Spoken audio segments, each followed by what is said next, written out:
En San Lucas, cada latido cuenta. Programa especial con la periodista Celimar Adames desde el Centro Médico Episcopal San Lucas. Un dolor en el pecho, una presión que no cede, podría ser un aviso de algo serio. El síndrome coronario agrupa condiciones como el infarto y la angina inestable, problemas que pueden poner en riesgo la vida en minutos. Factores como la hipertensión, el colesterol alto y el tabaquismo aumentan el peligro. Pero, ¿cómo reconocer los síntomas a tiempo? ¿Y qué hacer ante una emergencia? Conversamos con la doctora Charlene Medina, cardióloga intervencional. En San Lucas, cada latido cuenta. Programa especial con la periodista Celimar Adames. Y le damos la bienvenida a la doctora Charlene Medina, que nos va a hablar ahora de ese gran susto, que es lo que para muchos pacientes puede ser un incidente del corazón, tal vez el que más reconocemos como el infarto. Pero doctora, gracias por acompañarnos. Cuénteme un poco de esto que llamamos síndrome coronario agudo. ¿Qué es y cómo se manifiesta? Pues el síndrome coronario agudo es un conjunto de condiciones que ocurre cuando hay una oclusión súbita de una arteria coronaria. Eso lo que provoca... Una oclusión que se tapa. Exacto. Eso lo que provoca es que haya una reducción significativa del torrente sanguíneo a un territorio definido del miocardio. Eso lo que produce es isquemia al músculo del corazón, y si esa isquemia es prolongada podemos tener muerte del tejido miocárdico. ¿Isquemia es qué?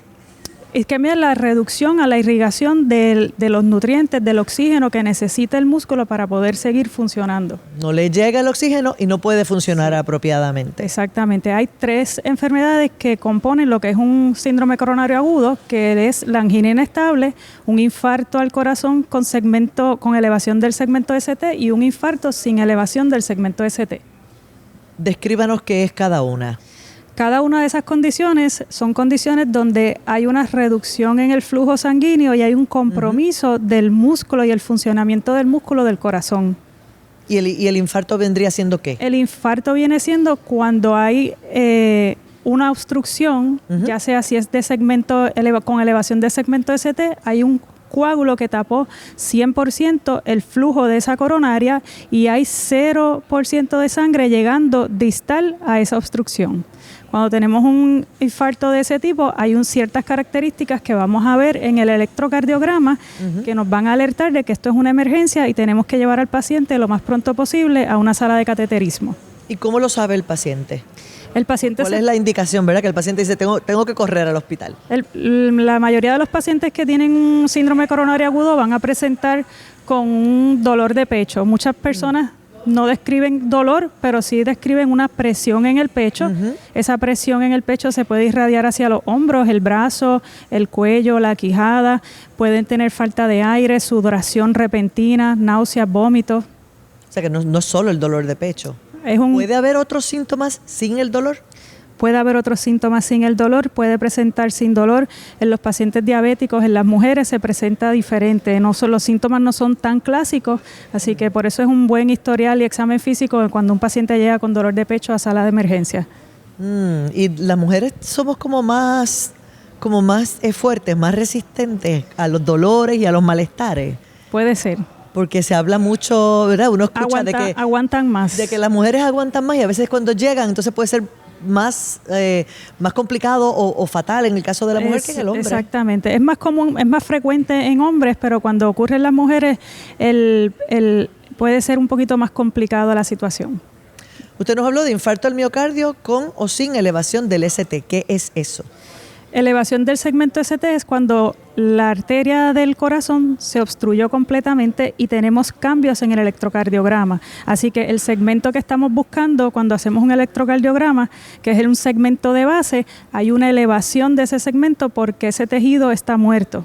Y esa es una señal de que tenemos una emergencia y ese paciente debe estar en una sala de cateterismo y haberlo ya revascularizado en los primeros 90 minutos de que ese paciente llegó a sala de emergencia. Así que es distinto el manejo para ustedes si hay elevación o si no la hay. Sí, lo ideal es estratificar el paciente para saber con cuánta urgencia vamos a tener que llevar ese paciente a sala de emergencia y cuánta urgencia hay de que ese paciente vaya a tener un outcome o un desenlace peor en la hospitalización. Esos pacientes tenemos que estratificarlos a nivel de sala de emergencia para saber cómo vamos a atenderlos. ¿Se diagnostica por electrocardiograma? Se diagnostica con un electrocardiograma, con un examen físico y un historial, y se diagnostica también con los biomarcadores cardíacos, que son las troponinas, que se tienden a elevar cuando hay un insulto al miocardio.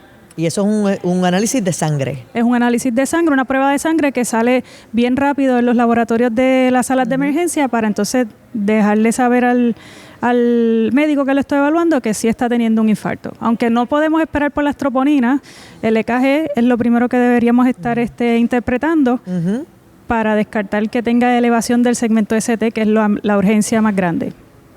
Claro. Y ¿cómo manejan? Una vez que determinan, aquí hay un infarto, ¿cuál es el primer manejo de ese paciente? Lo primero que se hace a nivel de sala de emergencia es que esos pacientes reciben medicamentos, usualmente reciben medicamentos antiplaquetarios y anticoagulantes con el fin de romper o reducir el tamaño de ese coágulo. ¿Y de todas maneras habrá cirugía de por medio, ya sea cateterismo u otro tipo de cirugía, o eso se puede evitar? Lo primero, ¿verdad? El propósito de nosotros hacer lo que nosotros hacemos es que ese paciente tiene que ser revascularizado lo más pronto posible para que la obstrucción que haya ahí salga y esa sangre pueda llegar hacia el miocardio y tenemos el menor daño posible. Así que esos pacientes se benefician de un cateterismo y una intervención percutánea coronaria para poder entonces liberar esa obstrucción. Okay. Eso es más sencillo que una operación de corazón abierto. Es más Suena fácil más decirlo sencillo, usted explíquenos. De lo que es, pero sí, en efecto, los cardiólogos intervencionales están preparados para llevar esos pacientes y están en alerta 24 horas. Cuando esto sucede, se activa un sistema de lo que llamamos el STEMI Call o el STEMI Team, y este médico lleva al paciente a cateterismo, le hace la intervención coronaria, coloca un stent y ese paciente entonces después pasa a otro nivel de cuidado en el hospital. ¿Cuándo se determina, verdad, o cuál es el cuadro que ustedes miran cuando tienen que decidir que un stent o un cateterismo no es suficiente y habría que ya hacer una intervención mayor, bypass u otro tipo de cirugía? Okay. La mayoría de los pacientes que tienen un infarto al corazón, vamos a decir que son revascularizados por medio de intervención coronaria percutánea, pero esto es algo bien individualizado y va a depender de todas las condiciones que padezca el paciente, en específico si el paciente es diabético, va a depender de cuántas arterias están envueltas, va a depender la localización, a qué nivel están obstruidas esas arterias. El riesgo quirúrgico del paciente, todo eso se toma en consideración a la hora de planificar una revascularización. Y me imagino que ese cateterismo les da mucha información a ustedes inicialmente. La única manera de saber toda esa información es haciendo el cateterismo. ¿Cuáles son los factores de riesgo de estos pacientes? Los factores de riesgo para tener un síndrome coronario agudo, pacientes fumadores, pacientes obesos, pacientes sedentarios, hipertensos, que tengan el colesterol alto, pacientes diabéticos, y varios de esos factores de riesgo que mencioné son modificables. Por ejemplo, fumar, el sedentarismo, todas esas cosas nosotros tenemos la capacidad de cambiarlas. Claro, es modificación de conducta que usted pudiera salvar hasta su vida haciendo ciertas modificaciones, pero es difícil, la gente no tiende a hacer eso solo porque sabe. Todos sabemos que hacer ejercicio nos conviene, pero se nos hace difícil, y mucha gente, y le pregunto si es su experiencia, empieza a hacer esas modificaciones después de que ya tienen una condición o de que se les ha detectado un problema en el corazón. Sí, definitivamente. Esa es mi experiencia, y cuando lo veo en la oficina, el factor común siempre es el tiempo. No tengo tiempo de hacer ejercicio, no tengo tiempo de estoy trabajando, no puedo, tengo que buscar los niños, cualquier situación, pero el tiempo hay que encontrarlo dentro de todas las cosas que estamos haciendo, porque ese tiempo es el que nos va a salvar de eventualmente tener estas condiciones crónicas. Doctora, ¿y si ya tuve un incidente? ¿Ya tengo algo dañado en el corazón o ya hubo necesidad de ponerme un stent o hacerme alguna intervención?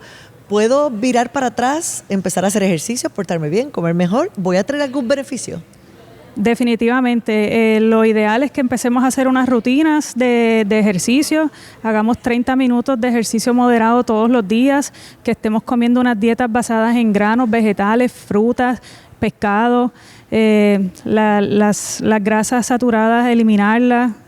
Todo eso conlleva el dejar de fumar. Después de los 5 años el riesgo coronario comienza a disminuir, así que todas esas cosas son modificables para que nosotros podamos tener una calidad de vida. O sea, que no se puede decir ya se me hizo tarde. No, nunca es tarde. No existe eso, hay que hacer modificaciones. Podemos volver a tener otro infarto, podemos volver a tener otro síndrome coronario agudo, así que no acaba cuando solamente tenemos un solo infarto.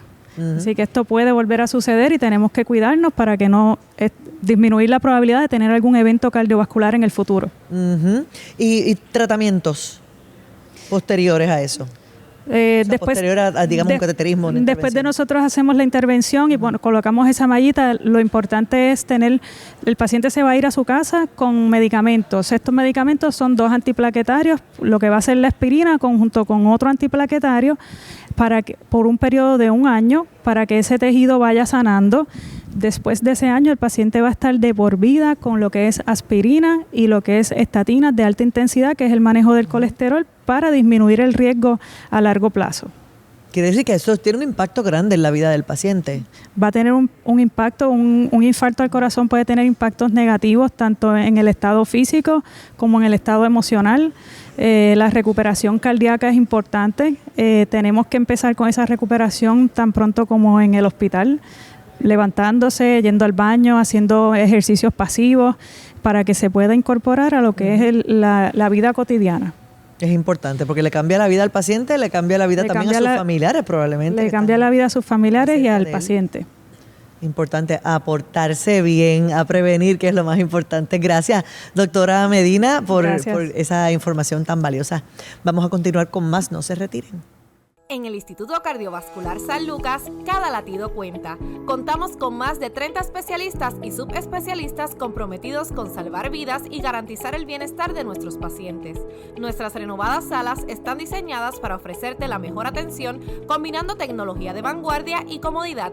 Llama hoy al 787-844-2080. Centro Médico Episcopal San Lucas, una nueva era de salud. En San Lucas, cada latido cuenta. Programa especial con la periodista Selimar Adames desde el Centro Médico Episcopal San Lucas. El síndrome coronario puede ser mortal, pero reconocer los síntomas y actuar rápido puede salvar vidas. No ignores el dolor en el pecho, la falta de aire o el malestar repentino. Consulta a tu médico, cuida tu corazón y recuerda, en una emergencia, cada segundo cuenta. En el Instituto Cardiovascular San Lucas contamos con los expertos que necesita tu corazón. Para más información, llama al 787-844-2080 o accede a sanlucaspr.org. En San Lucas, cada latido cuenta. Programa especial con la periodista Selimar Adames. Regresamos en breve.